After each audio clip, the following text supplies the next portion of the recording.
Good morning, everybody, and welcome to MHA's Walter Hall Memorial Seminar. I'm so delighted that so many of you are able to make it this morning.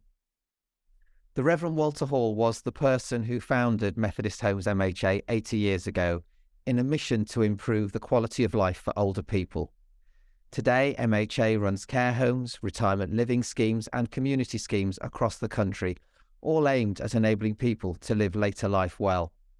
We provide care and support, including spiritual support for people of all faiths and none.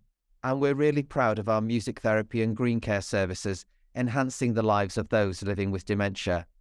All of this, for me, makes us special in terms of the care we provide, and it's possible because we're a charity with a strong value base.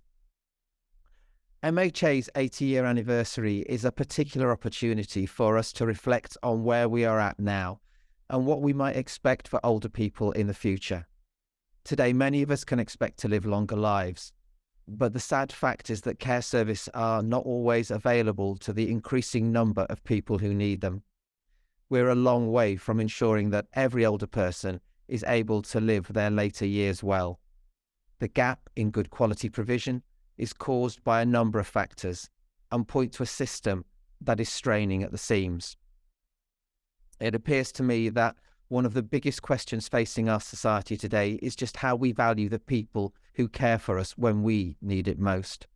If you consider early years childcare, support for people who are living with disabilities, or care workers working with older people, these skilled professionals are the backbone of the communities that we all live in.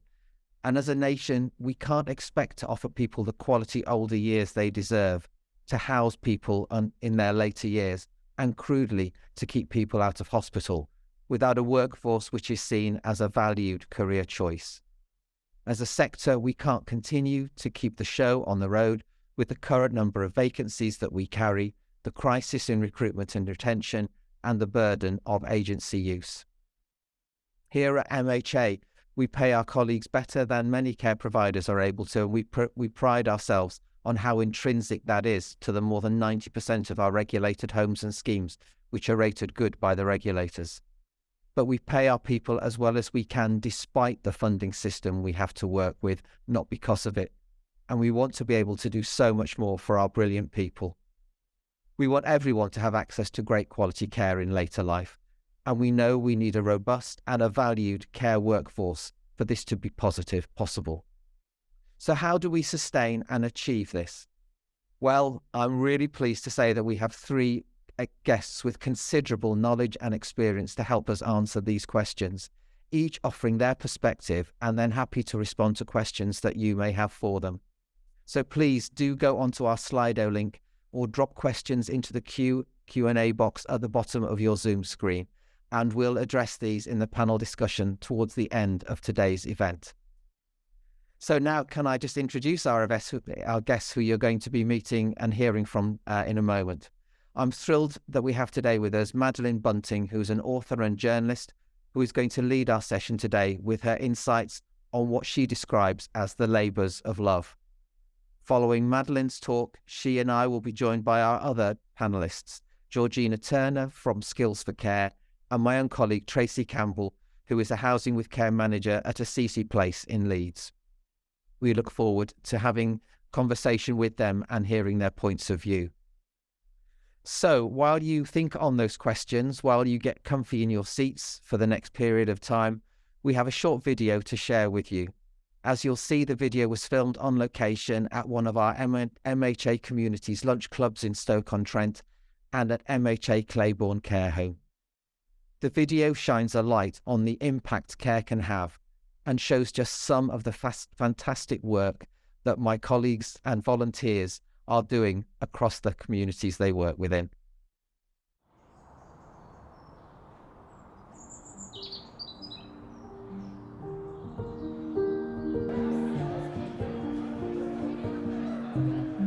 If I can go home at night knowing that I've made somebody's day better, I've helped somebody, or if you can bring just a bit of joy to somebody's life, to me, it makes it really worthwhile.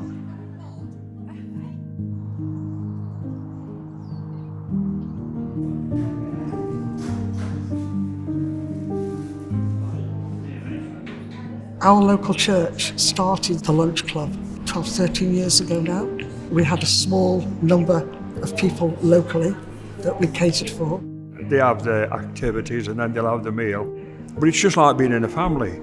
This is the only family that some of these people have got. Me and the wife talk about this many a time. We've got each other. But some of these people go home and they're on their own. As you get older, you become invisible.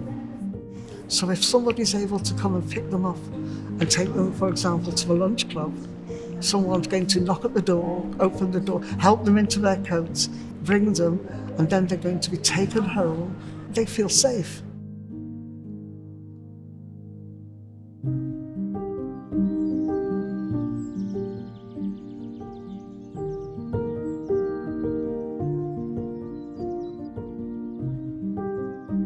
It's just a lovely place to be, lovely surroundings, and it's just a privilege to be here. It's so good here, you've got everything. We have a lot of entertainment in that. Kerry's always wanting to do nice things for us, make us happy.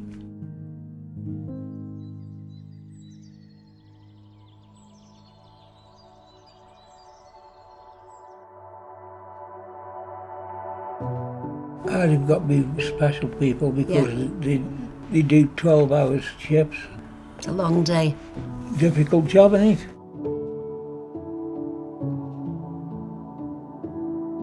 Anyone who goes into social care with the right attitude will find that they've got a job that really is satisfying.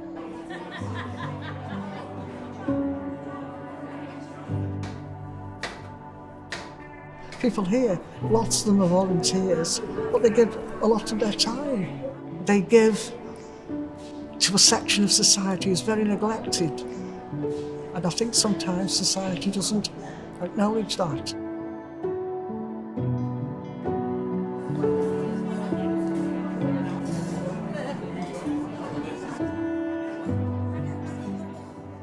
I'd say to any politician who wanted to do anything, come to some of these clubs, meet some of these people, and you'll soon change your attitude to how you look at social care.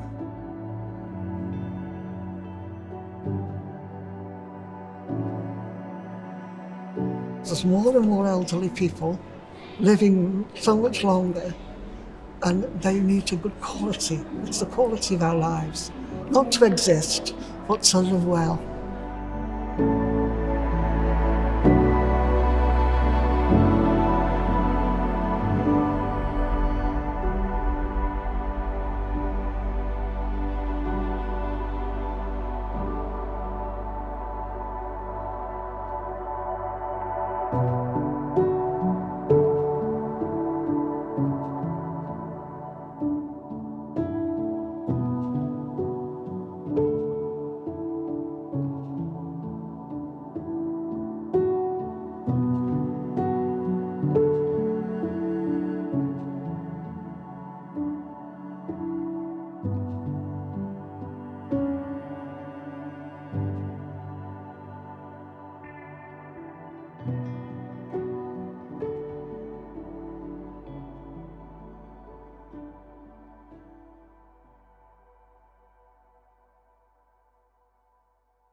As well as seeing the just the genuine heart of those volunteers and those colleagues out there making such a difference in people's lives.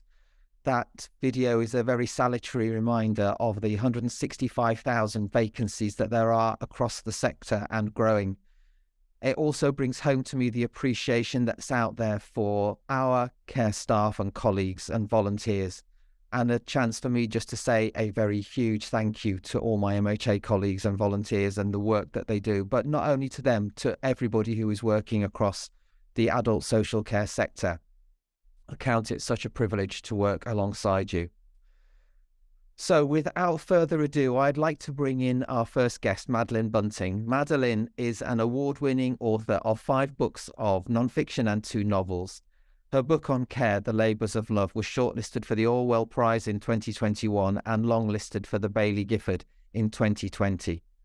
She's a former Guardian columnist and associate editor, writing on a wide range of political and social issues, and she was named as one of the world's top 50 thinkers in 2021 by Prospect magazine.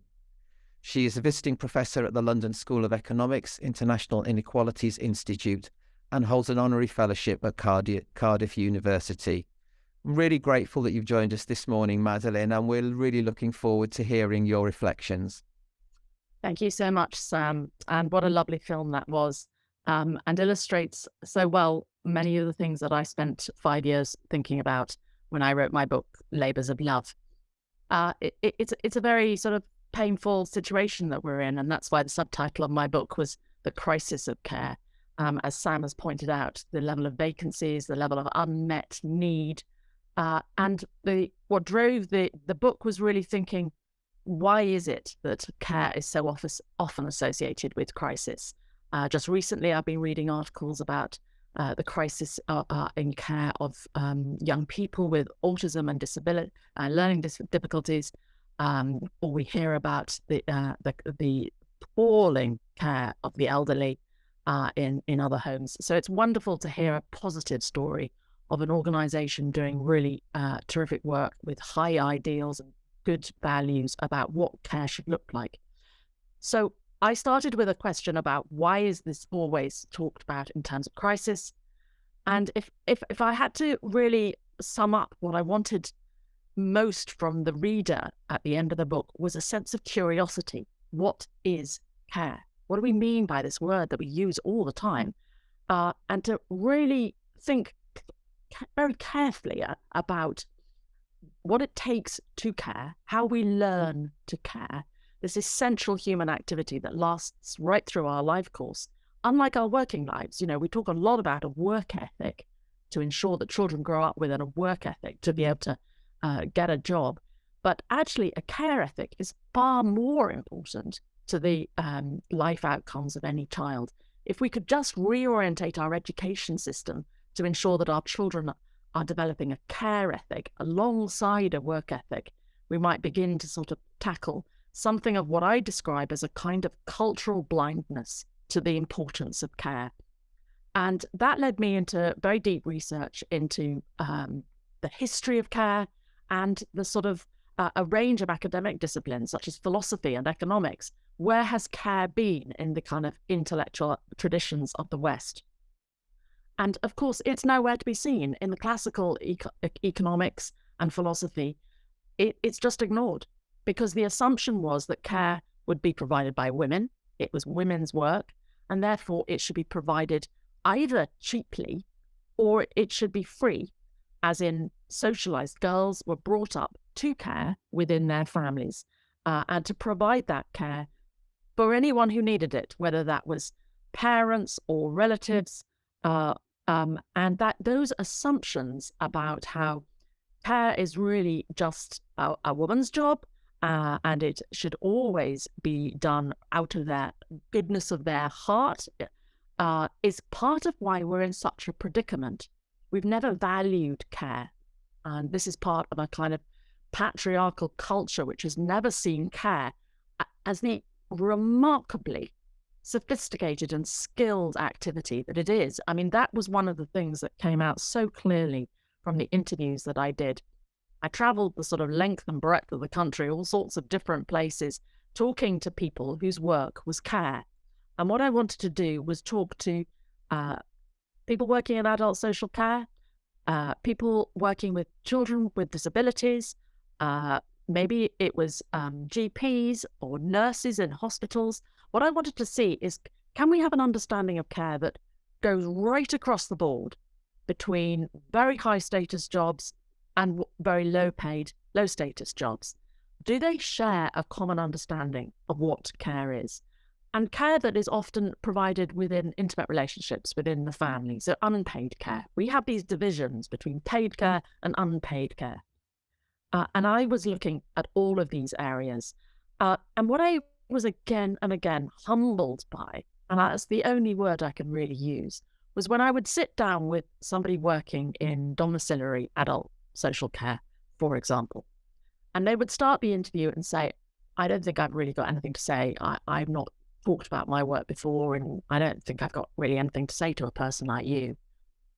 And then what would happen was the most amazingly moving conversation, which would go on. It would be like an hour long, and there would perhaps be this 21-year-old with lots of piercings and really sort of gutsy attitude, and she would be describing to me extraordinary moments when, I can only talk. I mean, I'm glad Sam used the word spiritual, because I can only talk in terms of that kind of spiritual soul communication.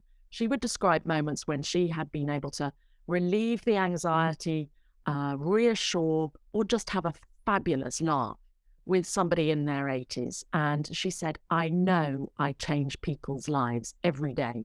So that's why I left the beauty parlour where I was working. And that's why when my friends sit down with me and say, why did you leave the beauty parlour? Why are you just wiping bums? I look at them and think they just don't understand. They don't know what riches my job contains, what amazing communication between two people. And, that was the 21-year-old. And what's more, she had a fantastic sense of humour. She said, I know I'm going to continue to have a job because I've seen what it looks like. Care work is more and more people are going to find jobs in care. And when, lots of other jobs go by the board through automation, care will still be a really important employment sector. So here was this 21-year-old who said to me she never got on at school, she didn't get the exams. She seemed to have more insight and more understanding of a crucial part of our society than a lot of very clever people I've met.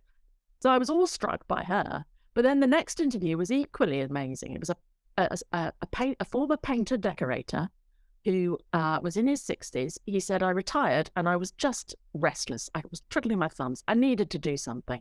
So he saw an advert in a post office window and became a carer. And he said his former colleagues are absolutely amazed at the change in him that they've seen through this work he's doing.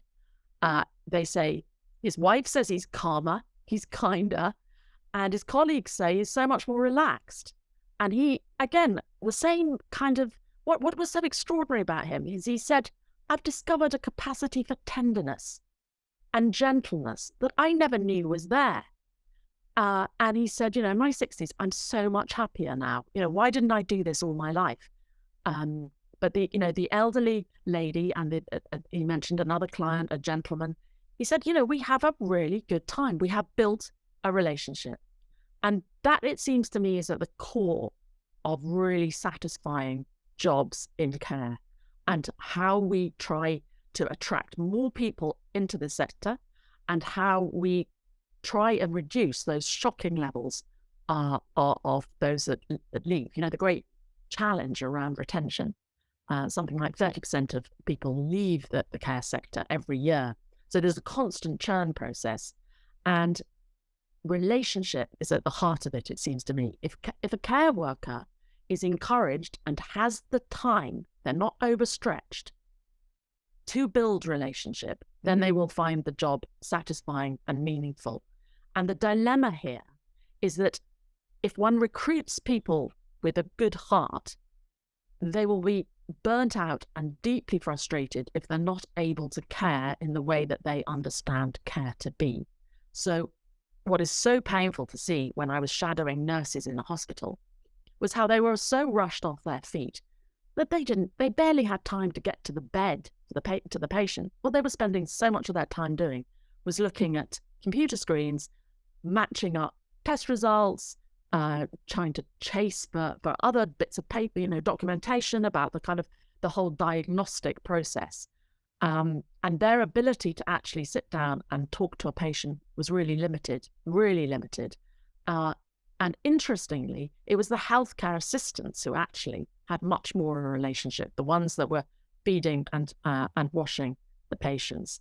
And I think many nurses feel that something has, because of the sophistication of our medicine, which is a fantastic thing, the quality of relationship gets overlooked. So again and again, what is relationship? I've mentioned tenderness, I've mentioned gentleness. But I think it came down to three key things. And I noticed in your film a very interesting sequence where they talked about how they picked people up. They took their and brought them to the lunch club, took their coats, helped them settle in. There was a sort of sequence of tasks whereby they welcomed these people to the lunch club. And there's something about those very easy to overlook gestures, which are about building trust and a sense of security, which is so important in care.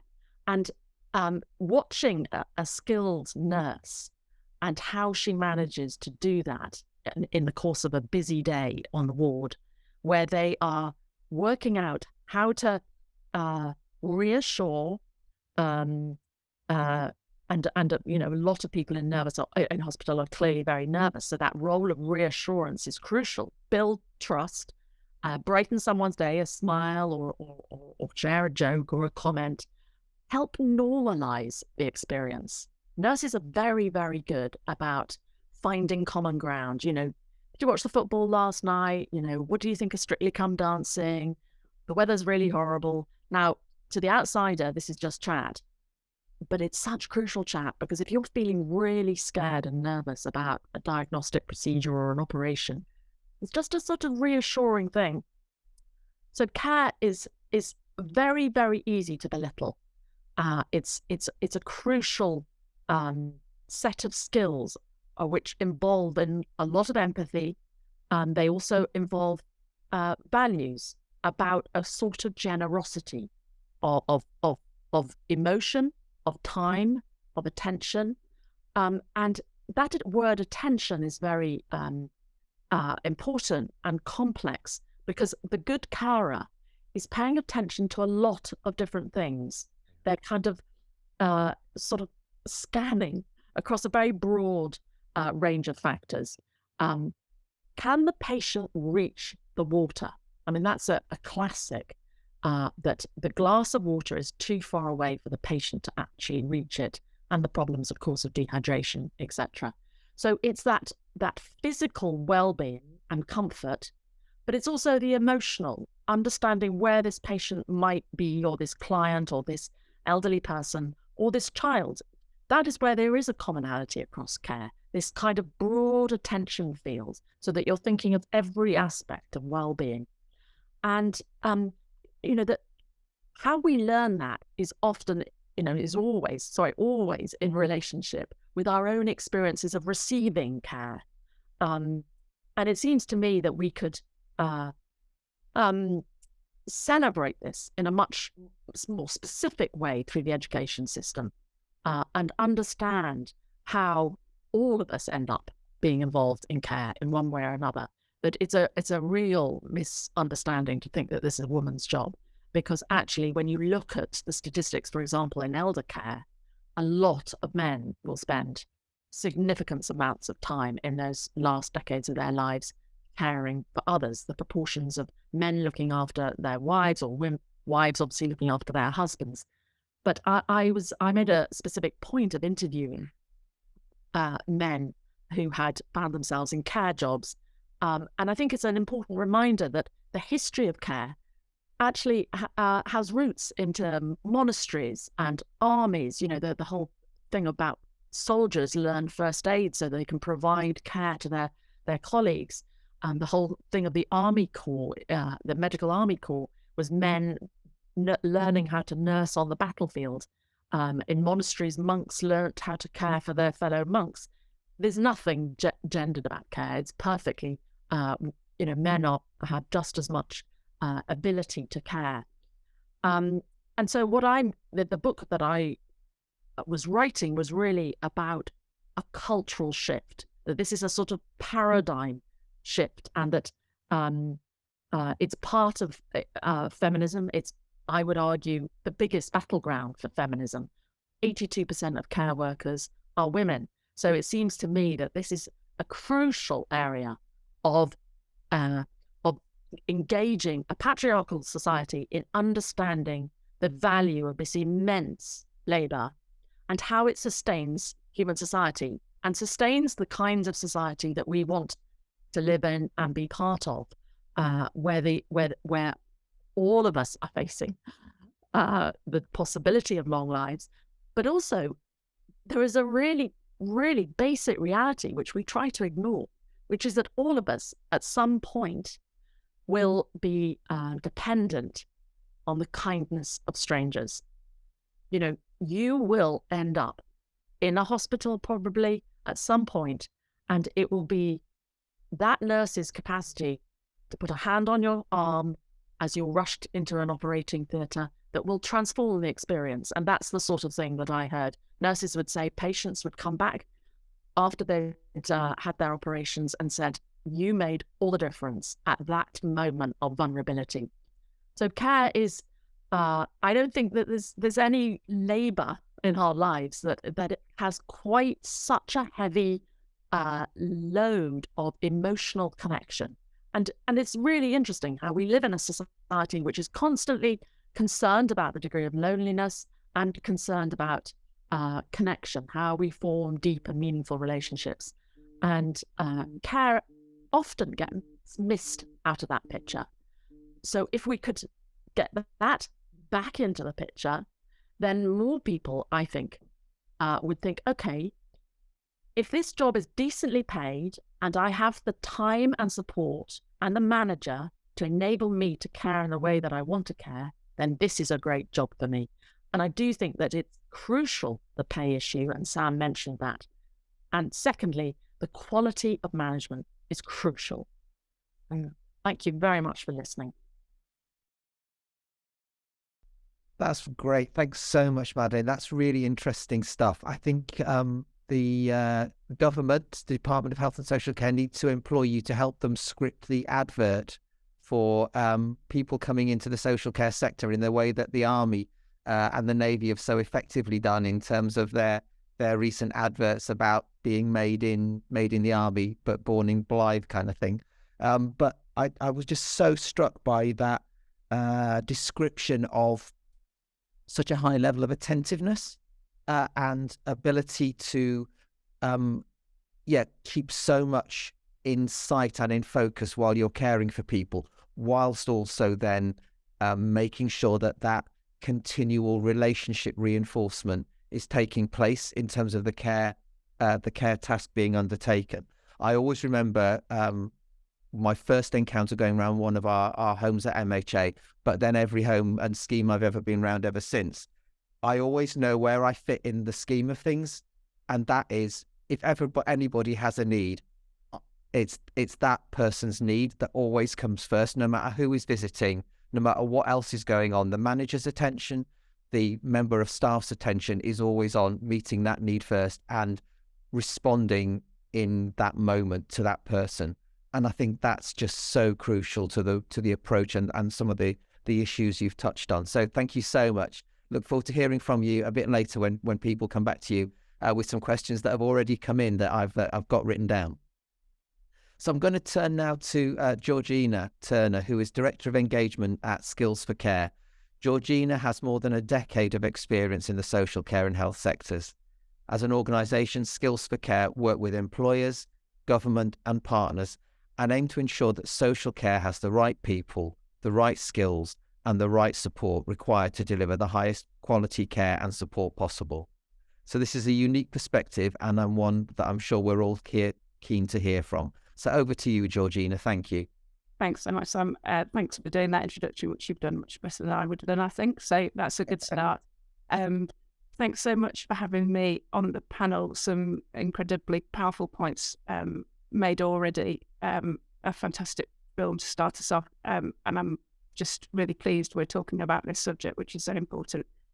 I just wanted to open with a few points and a brief overview of the data and insight we hold on the adult social care sector in England, and pulling out some of the key issues and characteristics. I will try not to go overboard on the numbers. For those of you who are fans of stats, colleagues at MHA are going to circulate a data sheet following the event today. And if anybody does want to pick up any discussions, I'm very happy to do that outside of the session. But to start at the top, what's the size and structure of our workforce? Well, it won't be a surprise if I say the workforce is very big. We employ 1.5 million people in England. That's more than we have in the NHS. What might be a bit more of a surprise is the sort of the structure of the sector. So within the sector in England, 85% of organisations employ less than 50 people, and of them, 50% employ just less than 10 people. So, and I should remember to say, actually 70,000 of our employers aren't organisations. They're people who directly employ care and support workers to support them in their daily lives. So I think I just wanted to mention the structure because I think it's really important to bear that in mind when we're thinking about the levers we can use to create change, and to think about how important it is to focus on how we communicate within the sector and how we foster collaboration in the sector as well. Colleagues have already touched upon the size of the recruitment challenge we have and the impact of it. I just wanted to draw out that actually last year, for the first time since we started collecting data, the workforce has actually shrunk. So despite evident growing demand for social care, we've actually seen that there was 50,000 fewer posts in the sector than there were last year. I think in terms of starting to address some of these challenges, a great starting point is to really understand deeply about the workforce that we have. So I just wanted to draw some quick points on workforce demographics. So in terms of the pure numbers, at least, we know the workforce is dominated by women, with only 18% of the workforce are men. And that has been a pretty steady state since we started collecting the data 10 years ago. So I think it's fair to say the perceptions of gender and gender stereotypes have changed during that time. So it's important that we think hard about why that isn't reflected in the workforce data that we're seeing. Young people are also underrepresented in the workforce. And I want to just note two things here. The first is that almost a third of our workforce are over 55, and they might start to think about retiring in the next 10 years. And when we do attract younger workers, we tend to really struggle to keep them. So what we're seeing is we lose half of the workers, those workers under 20 in their first year in post. So it's clear that there's much more to do there. We also know that our sector is rich in ethnic diversity, but we need to look hard at career pathways and career progression.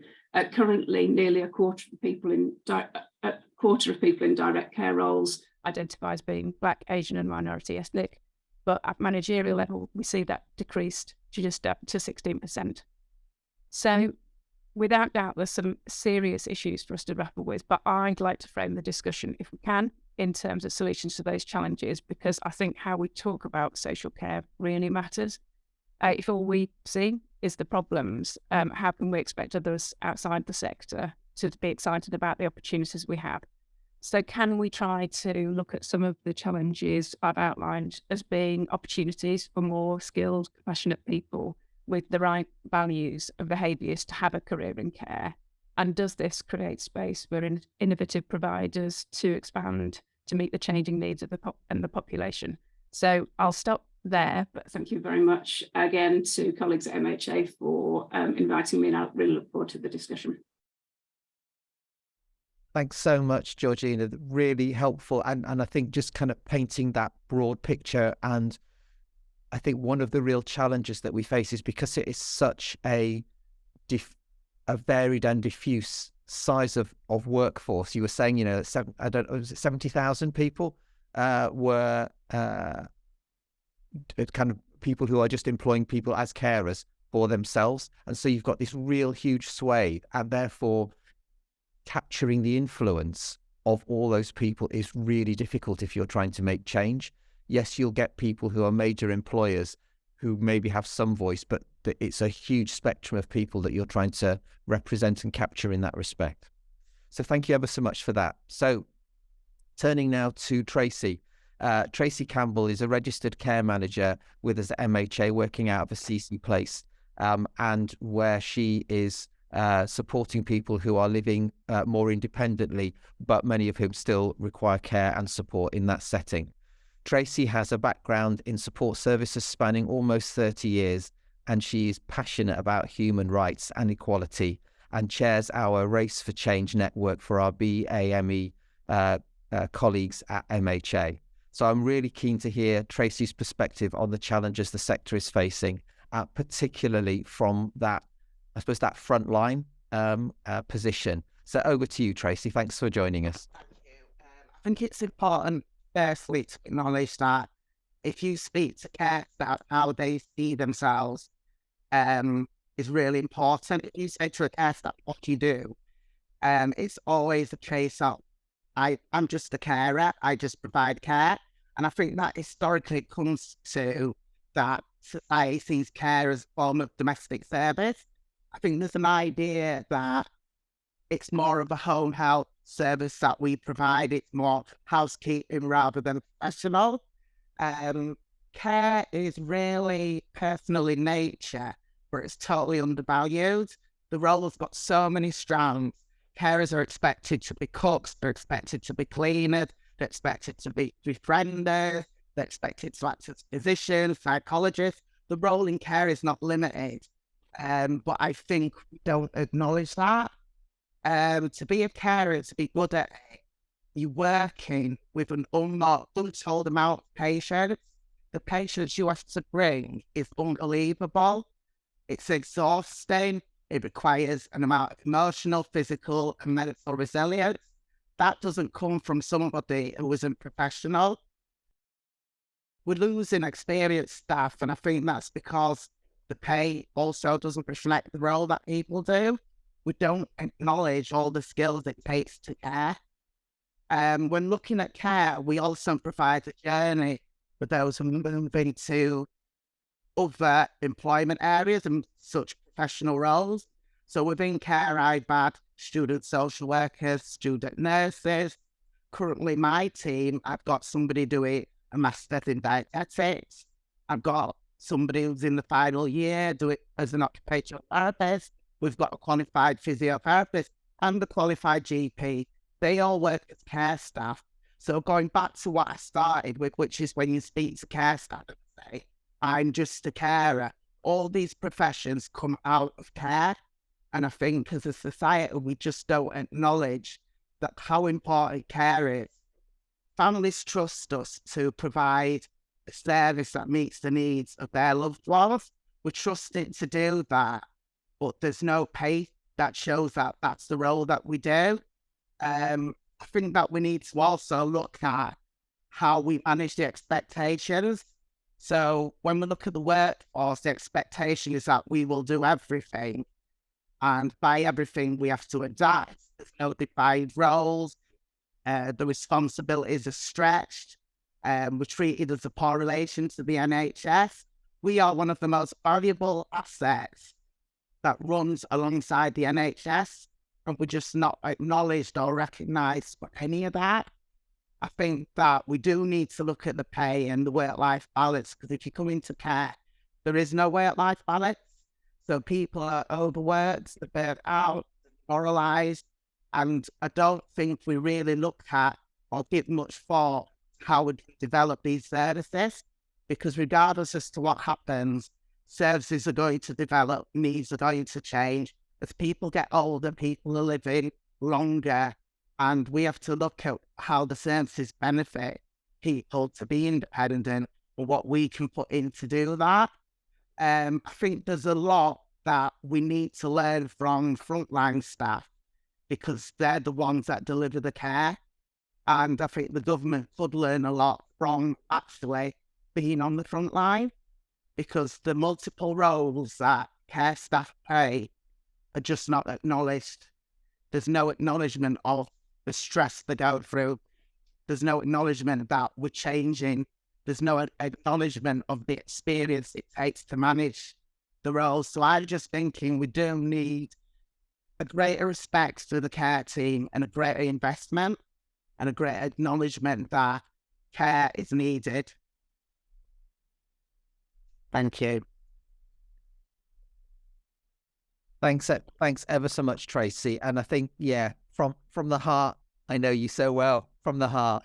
And I think what the richness that comes across from what you said is just that sheer diversity of role that flows through the day that you have with the different people that you're working with, and what their needs are, and how you can move from doing something incredibly physically onerous in terms of lifting and supporting somebody to then something highly nurturing if somebody's distressed, to then making sure that actually they're getting their fluids right. So you're kind of doing the analysis on an ongoing basis to make sure that somebody's, keeping hydrated. So I think it's just that, and it's that flexing through the whole shift. And, in our care homes, that's a 12-hour shift that people are doing. So keeping that level of alertness and attention is phenomenal.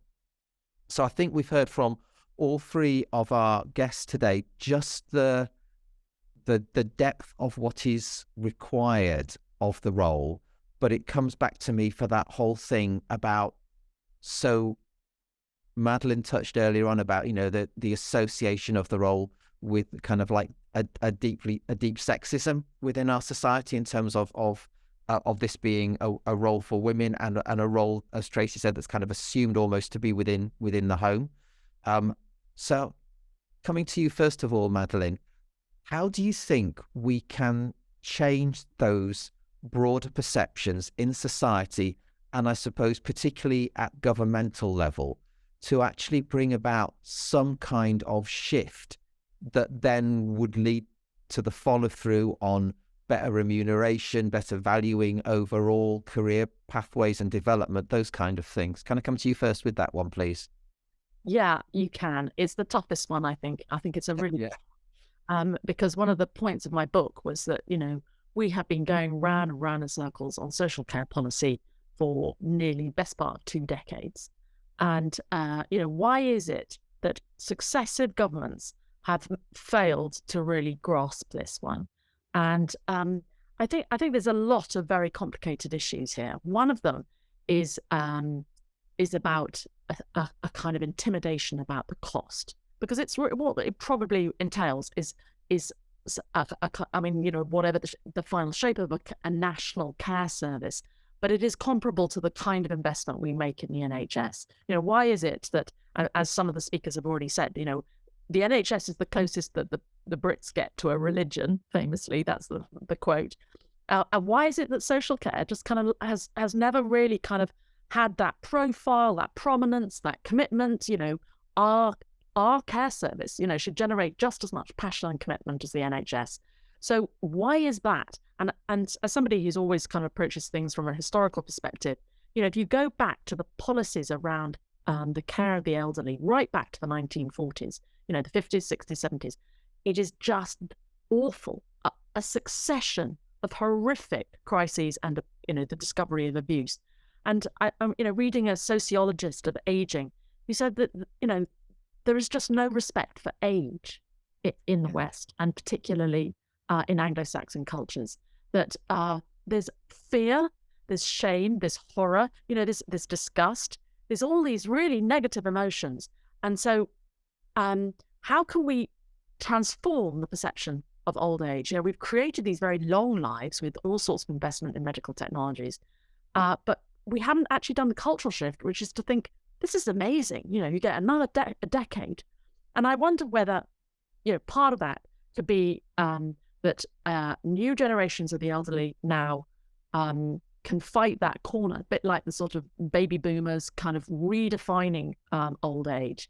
I think there's another set of issues around, in real politic terms. I'm sorry I'm going on, Sam, because this is a very... No, that's fine. But in real politic terms, the point where the government seriously engages in social care is when it realises that the lack of an effective social care system cripples the NHS. And that has real political consequences. So, where you see movement is when people see that the NHS can't do its job unless there's an effective social care system. And thirdly, the other thing is that I think trade unions play a crucial role. I mean, trade unions have been crucial for nursing, crucial for professional bodies that are able to describe the profession, explain it, advocate for it, and rally their members behind it. So the wave of strikes that we've seen around many of the kind of medical and health professionals, that is about organisation. And because the social care system is so fragmented and privatised, it I think has really struggled to kind of fight for better pay in the way that historically trade unions have always been critical in the fight for better pay. I mean, even if you're the most right wing of political commentators and thinkers, you can't deny that trade unions play a crucial role in the raising of pay and improving of working conditions. So that would be my view. It's many different factors. It's not one. It's one, cultural shifts. It's about political reality, about the supporting the ensuring that the NHS is not crippled, and it's also about trade union organisation.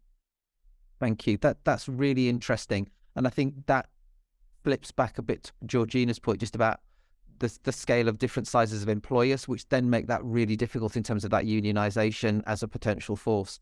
Georgina, can I come to you? We've been talking in MHA about how you do that kind of galvanising that Madeleine's just been talking about, and we were wondering and having conversation about whether some kind of Royal College of Social Care, in the same way that there's a Royal College of Nursing, could be a way that could help to profile, galvanise the sector in a way to have a more unified and a stronger voice. Do you have a view on that at Skills for Care?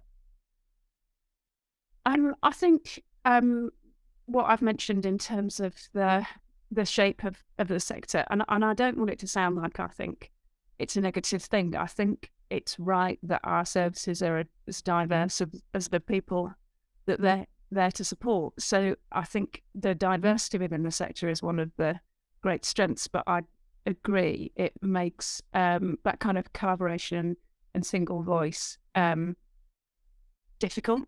So I think things like Royal Colleges, we've seen them work in different sectors. I think in the regulated professional sectors, for example, in social care, so occupational therapists, nurses, social workers, I think we see the benefits of that connection between those professionals and the sense of professionalism that develops within people themselves. And back to Tracy's point around care workers can be the first to undervalue what they do themselves. They'll say, oh, I just do this. And actually what you've both described so brilliantly is this incredible ability to, I mean, we'd call it person-centred care, wouldn't we? That's the main difference between health and social care. But what that really means is the ability to develop deep relationships where you can intuitively understand what that person needs from you and provide that support.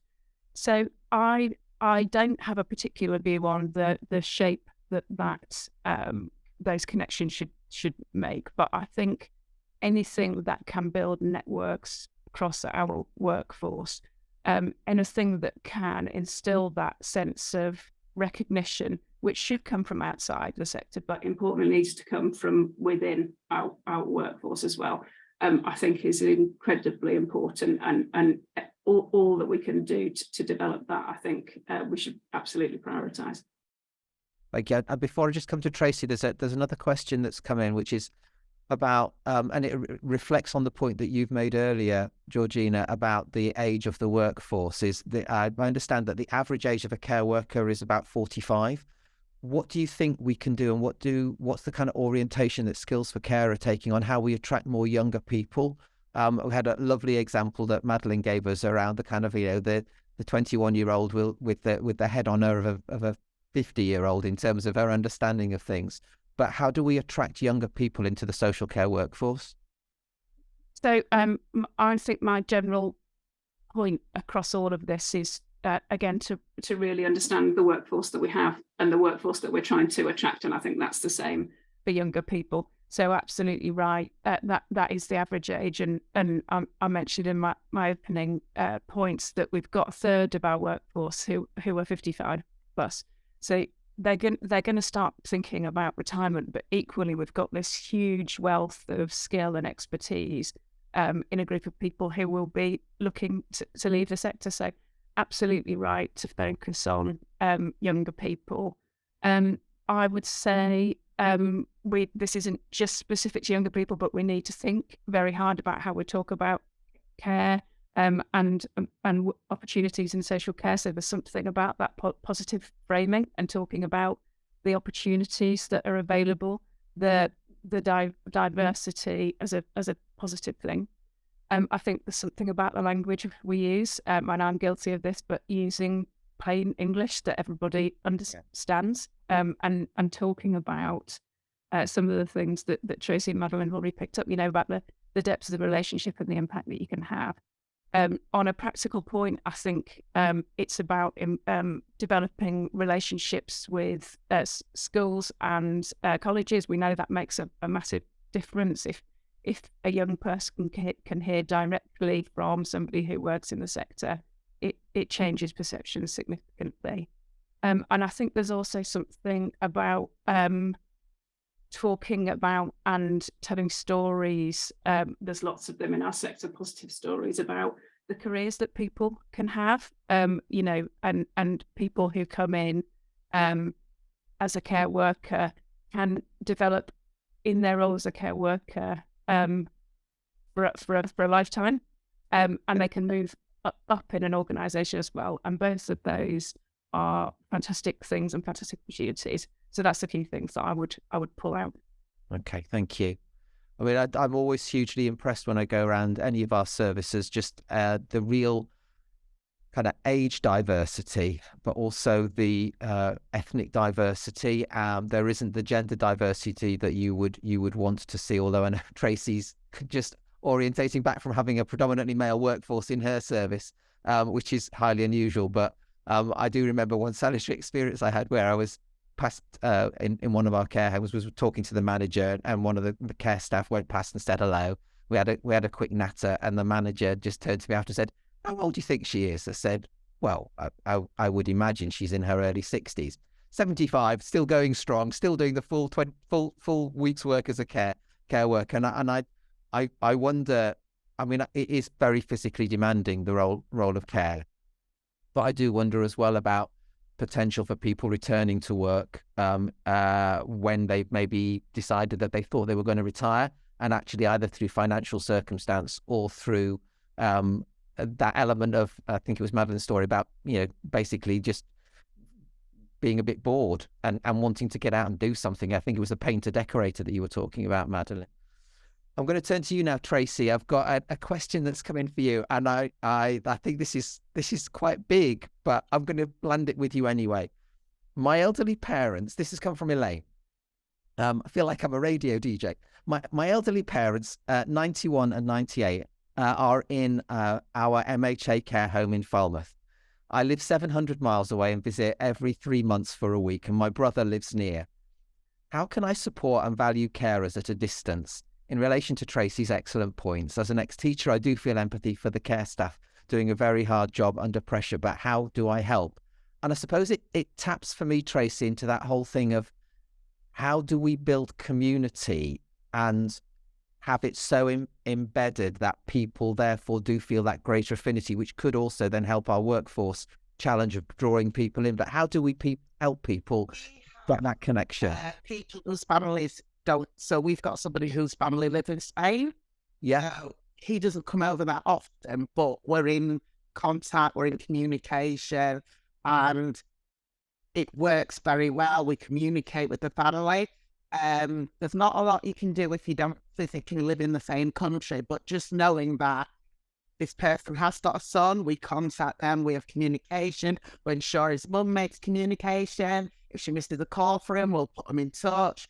And that's basically how we do ensure that the communication's open, that if there's something additional, he was concerned because his mum had had a fall, we assured him, we told him what we've done, we suggested what she might need going forward. And that can all be done over the phone. It's not something that necessarily needs to be done in person. I think it's hard when you do live so far away, but just being available and actually being able to have open conversation and allowing us to be honest about situations help. Yeah.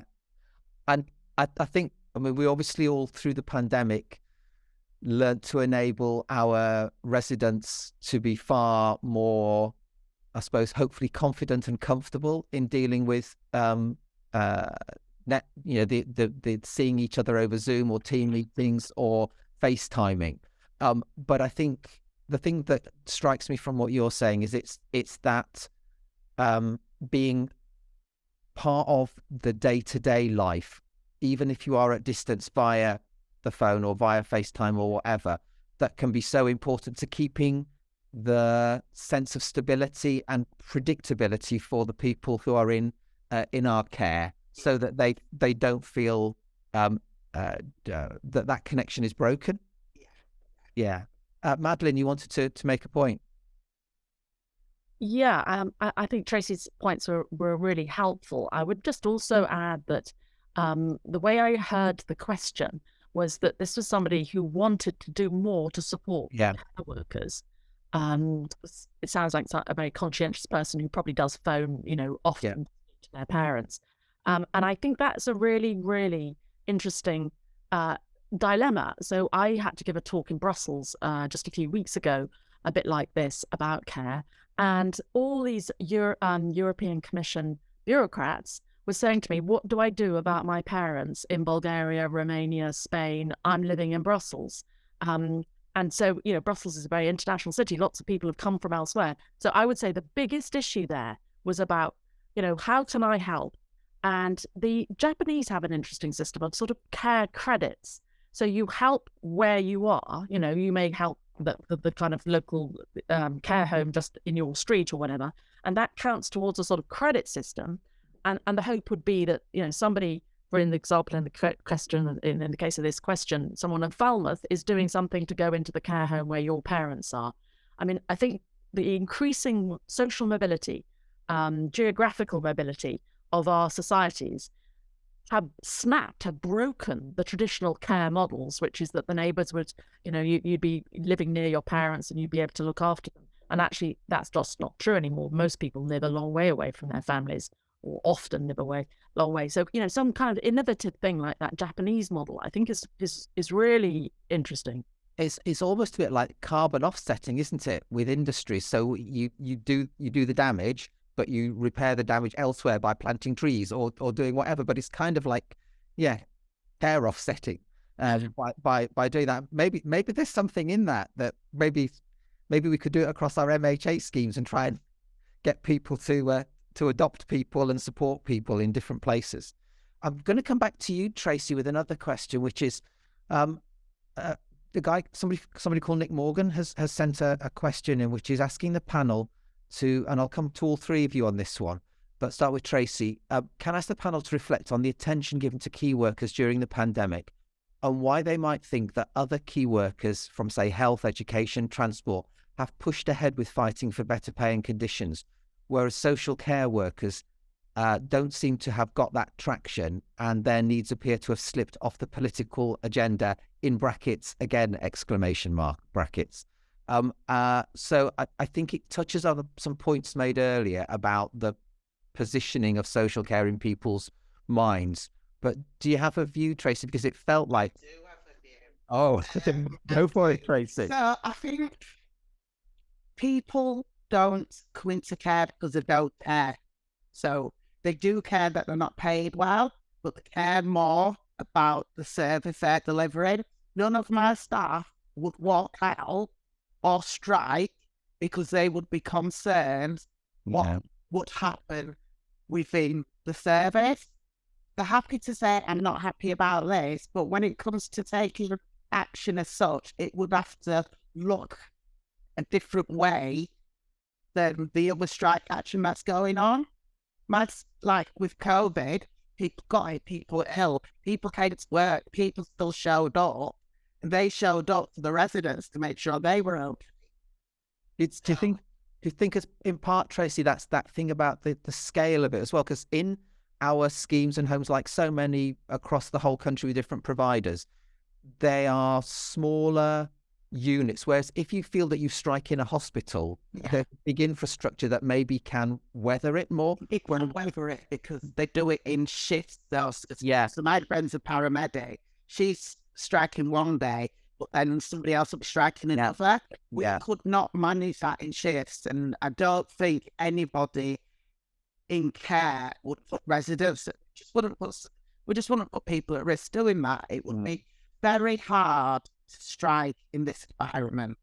Just how it would be managed. So there's something intrinsically about the way we do what we do that actually militates against some form of more demonstrable action being able to take, which would be seen to have consequences in the same way that the doctors and nurses and ambulance drivers do.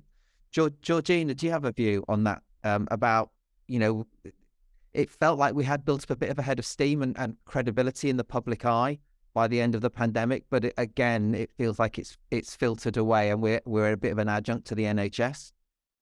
I sort of want to say what Tracy said, but I'll try to add some, because I couldn't agree more. I'll try to add some additional bits. I think the complexity of the social care provider market, if I can call it that, which I've touched upon, and the complexity of how care and support is commissioned and paid for doesn't help, because there is it's complex and potentially difficult to understand and to work out what the solution is or what levers we can pull. I think we fall into the trap of talking about social care as a cost, and we know that social care contributes £51.5 billion to the English economy, and it's growing, so it will contribute more. So there's something about not constantly talking about it as a cost and a drain. Yeah. And I think I would say where we have got, I've mentioned sort of the tip of the iceberg really of the data that Skills for Care has and the evidence base that we have, and other organisations like us. And I think I would encourage stakeholders and employers within the sectors to draw upon that evidence. We've got it because I think that provides an evidence base and a clarity of what the issues are and what needs to be done to start to solve them. Great. Thanks ever so much, Georgina. Madeleine, do you have a view on this in terms of that, I don't know, falling down to the bottom of the barrel that social care seems to have the propensity to do? I think I've sort of covered that point actually, Sam. I wondered whether I could just pick up on some. Yeah, sure. Reading the comments and questions, which are really, really interesting coming in from the audience, and it's great to get that sort of feedback. A couple of comments have been made. I'm sure you're picking them up as well, Chris, but there's been some comments about Generation Z or Z being very, very different, and that this is presenting real challenges for the care sector. And I just wondered whether we could sort of tackle that a bit, because I'm not quite sure I understand what the significant change is. And perhaps Tracy has some insight about that. The point that Georgina made, that is it something like a half of the under 25-year-olds don't last a year in the care sector. Sorry to sort of, take the conversation up in another direction, but I've just got really interested in some of the issues that are being raised by our audience. Yeah. So younger people are willing to learn, willing to grasp what's going on, but they also have a life outside of work. 12-hour shifts, 24/7. You've got to give up your Christmas. It's hard when you're younger. That is not your expectation of work. When you get older, you're more settled, you're in a routine. And I think for that generation, it is really hard to just give so much. You've got to really be ready to settle, to come into care, because this is a way of life. It's part of your life. It's not just a job. It has to be part of your life. Everything has to be structured around your rota. It's no longer I go to work 9 to 5 and go home. That goes out the window. And I think that's that. People struggle when they come and think, it's really good, I'd like to do care. And then it's New Year's Eve, I've got to work. And I think there's a lot of people who are not ready yet. Some young people are, but a lot of people are still like, I want to have a life, not have a family yet. I've not done things I want to do, want to work, but I also don't want to do that. So you'll find a lot of younger ones will come and do this, and then they'll go into the youth work or that kind of role, which is still caring, but it's not as draining. It's not 12 hours, 24/7. Yeah. I think that's really, really helpful picture, Tracy, because I think the demands of what it is that care for older people involves, and therefore the way that you have to structure your workforce around that is really tricky. And I think what we've also seen recently is that the hospitality and the retail sector have rapidly come up to the same pay levels that are now paid in care, and therefore people have more choice about what they do for earning, and often retail or hospitality might be more social in terms of the flexibility that they can have. And I suppose it begs a question, and it's one as well that's posed by one of our other contributors about the sheer volume of agency staff that we have to use, and the cost of that, and whether that cost could be used to offset, or what we pay could be used to offset the cost that increase the wages of our permanent staff. But it feels like there is quite a challenge there about the fundamental way of working and the model of working across our sector that maybe would bear some work and some consideration with Skills for Care, with government, about, well, how do you structure workforce? Because I know some of the challenges we face is if you move from having just 2 shifts over 24 hours to 3, well, actually your costs increase significantly, because you've then got 3 teams of people. You've then got 3 teams of people you're trying to resource when you're already struggling to recruit and retain in that context as well. So I think that's a real challenge. Just got one more question for you all before we wrap up. So it's the kind of the end of the question time, or any questions kind of question. But if there was one thing that you felt government could do to make a really seismic impact on the challenges facing social care, what do you think it would be? And I'm going to put you on the spot first, Madeleine, in terms of that. What's the big thing that they could do? Oh, it's got to be pay, in my view. Yeah, It's got to be, and make a fanfare about it. Yeah. We recognise the value of our carers. They did an incredible job through COVID, and none of them are going to dip below a certain pay level. And really put your money where your mouth is. And Jeremy Hunt, I was on a panel with Jeremy Hunt in 2020 when my book came out, and he promised 7 billion. And I was there, and there were plenty of other people listening. So, okay, Jeremy, time to cough up. Oh, thanks, Madeleine. How about you, Georgina? If I can have an hand, I think I would say more, I suppose, a broad workforce strategy that looks at the workforce that we have now and what we'll need, and brings in the broad range of conditions and considerations that we know makes a difference to how people feel about their work, and how confident they feel in their ability to do it. So that would be my add to Madeleine's point. Pay and then Tracy, you're probably going to do a pay and workforce strategy. I'm going to do a pay. Obviously, care staff are worth their weight in gold. They should be paid more. The skills they have, what they deliver, is worth a whole heap of money. Also, I'd want to say money needs to go into personalisation, because it takes money to personalise someone's care.